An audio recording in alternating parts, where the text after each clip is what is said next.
লোটে মাছের ঝুড়ি বানাবো আজকে। এই মশলাটা গ্রাইন্ড করে, এই যে আদা রসুনের পেস্ট আমি বানাচ্ছি। আর কি করব? একটু টমেটোরও কুচি করতে হবে। আজকে আমি করব মাস্টার শেফ। দে আমাকে, না হলে পরে আবার বলবে আমাকেই বেশি কাজ করিয়েছে, নিজে খালি নেড়ে দিয়েছে, এরকম বলবে। না না, আমি তোকে হেল্প করে দিচ্ছি। যা, টমেটোটা কেমন কেমন করে কাটতে?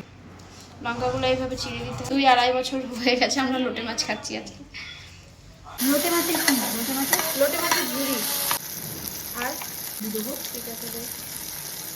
রসুনের পেস্টটা নেবো এখন, আদা রসুনের পেস্টটা দেওয়া যায়।